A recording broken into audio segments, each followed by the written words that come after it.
Lorsqu'on entend le mot « momie », ça donne parfois froid dans le dos. En effet, la plupart d'entre nous associent ce mot à ces personnages effrayants que nous avons vus dans des films d'horreur.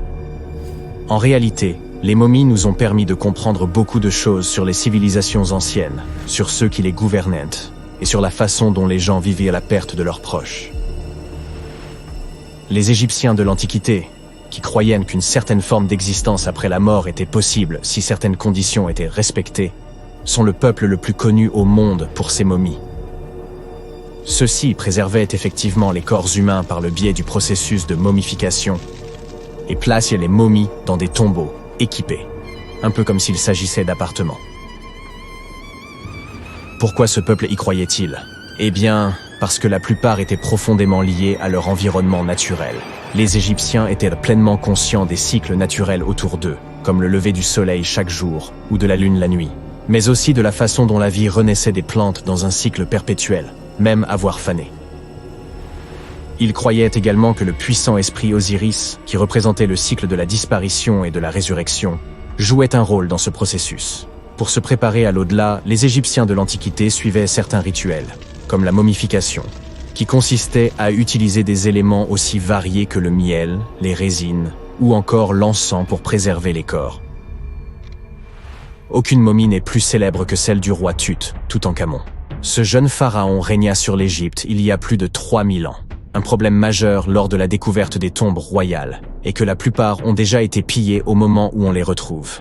Le peuple savait que les souverains laissaient de nombreux objets de valeur à leur côté après leur mort, ce qui rendait ces lieux de sépulture vulnérables face aux voleurs. Étonnamment, lorsque la tombe du roi Tut fut ouverte en 1922, les gens se réjouirent, car elle n'avait pas été volée à l'instar de beaucoup d'autres tombes royales. C'est dire à quel point elle était bien cachée. À l'intérieur, sa momie était enfermée dans 3 cercueils au total, dont un en or. Les objets trouvés dans sa tombe furent très révélateurs de ce qu'était l'Égypte antique.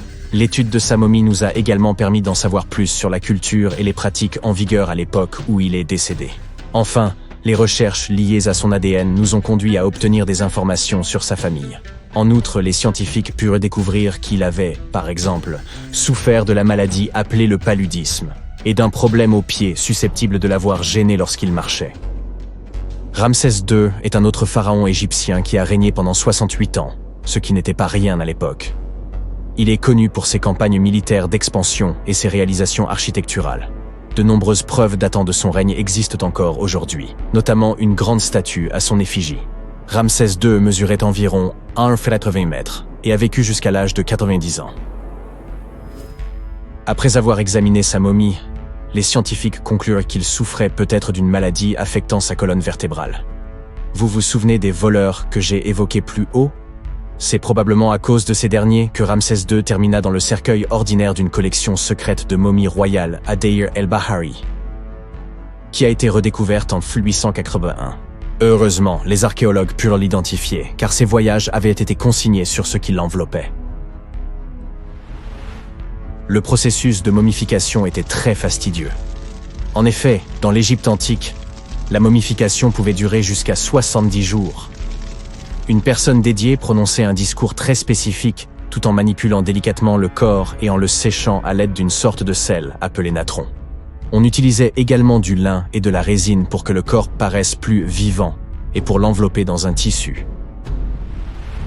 La tombe était tout aussi importante que la momification pour les Égyptiens de l'Antiquité. Les parois de la tombe du roi Tut, par exemple, étaient ornées d'œuvres d'art complexes représentant son voyage dans l'au-delà, depuis sa procession funéraire jusqu'à son passage aux enfers. Les Égyptiens antiques pensaient que tout le monde faisait ce voyage après sa mort et remplissaient donc les tombes d'objets et de peintures pour aider les défunts au cours de leur voyage spirituel.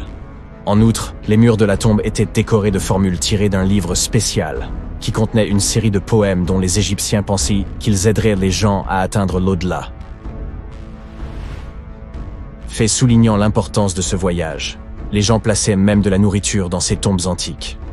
Dans la tombe du roi Tut, les archéologues découvrirent 36 jarres de boissons antiques et 8 paniers de fruits, déposés là pour l'aider dans son voyage vers l'au-delà.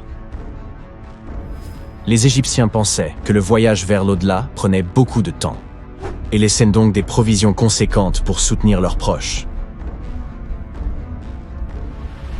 Les pharaons possédaient généralement de nombreux vêtements luxueux et de beaux bijoux dans leur tombe afin de s'assurer que leur tenue serait à la hauteur de leur statut lors de leur voyage.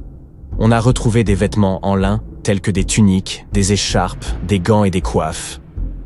De nombreux bijoux en or ornés de pierres précieuses, des bracelets aux boucles d'oreilles, en passant par des colliers et des bagues, mais aussi des représentations d'insectes censés les protéger. Certaines tombes contenaient même des éventails en ivoire et en plumes d'autruche pour les garder au frais dans l'au-delà. Aussi fou que ça puisse paraître, certains souverains de l'Antiquité furent placés dans leurs appartements éternels avec des bateaux. Par exemple, le pharaon Khufu fit construire la grande pyramide de Gizeh pour en faire son tombeau, et un grand bateau fut retrouvé à l'intérieur. Le roi Tut, quant à lui, fut enterré avec plusieurs pages de bateaux, mais pas de bateau à proprement parler. À la place, il avait 3 chars et de nombreux bâtons de marche en matériaux précieux, ce qui indique peut-être qu'il souhaitait se rendre dans l'au-delà par la terre et non par l'eau. Parmi les objets les plus intéressants trouvés près des momies antiques, on trouve des flacons d'huile et de parfums. Si les souverains étaient censés toujours être à la dernière mode, pourquoi ne pas sentir bon par la même occasion, n'est-ce pas? Certains d'entre eux possédaient également des jeux de société, la plupart fabriqués dans des matériaux précieux, comme l'or ou l'ivoire. L'un de ces jeux, le Senet, était très populaire en Égypte antique et ressemblait beaucoup aux échecs modernes. Les Égyptiens de l'Antiquité ont peut-être les momies les plus célèbres, mais ce ne sont pas ceux qui inventèrent la momification. En réalité, tout commença en Amérique du Sud, avec un peuple ancien appelé Chinchorro. D'après ce que nous savons aujourd'hui, ce peuple fut le premier à momifier ses proches défunts et suivit en cette tradition pendant environ 2000 ans avant que les Égyptiens ne commencent leur propre rituel. Certes, l'étude de ces momies permet d'en apprendre beaucoup sur les souverains de l'Antiquité, mais jusqu'à récemment, nous n'avions encore aucune idée de ce à quoi les défunts ressemblaient vraiment de leur vivant. Cependant, il n'y a pas si longtemps que cela, des peintures de momies très particulières furent découvertes par des archéologues qui étudiaient des objets égyptiens antiques. Ces portraits de momies sont des peintures très détaillées d'individus réalisés de leur vivant. Ils étaient souvent peints sur du bois, contrairement aux portraits sur toile classiques que nous connaissons tous. Ces portraits sont appréciés pour leur réalisme et leur beauté, et ont même été utilisés par des chercheurs pour diagnostiquer des maladies en les comparant aux momies correspondantes. Certains de ces portraits comportent également des représentations de bijoux qui ont été retrouvés plus tard sur les momies. La découverte récente de ces portraits de momies en Égypte centrale revêt une grande importance, car c'est la première fois depuis plus d'1 siècle que de telles peintures sont retrouvées. Les momies sont apparues partout dans le monde de manière naturelle. En effet, la momification peut se produire sans que l'homme n'intervienne, en raison de conditions naturelles. Par exemple, des environnements extrêmement froids ou chauds, des endroits où l'oxygène manque, ou une exposition accidentelle à des produits chimiques qui préservent le corps. Les conditions que je viens de citer ne permettent pas aux bactéries de se développer, ce qui fait que le corps reste plus ou moins intact. Le célèbre Otzi est l'une de ces momies. Nous savons aujourd'hui qu'il s'agissait d'un homme ayant vécu il y a environ 5000 ans en Europe, mais lors de sa découverte dans les Alpes en 1991, les autorités autrichiennes crurent d'abord qu'il s'agissait d'un alpiniste moderne en raison de la bonne conservation du corps. Cependant, après avoir retiré l'homme des glaces du glacier, il fut établi qu'il datait en fait de l'âge du cuivre.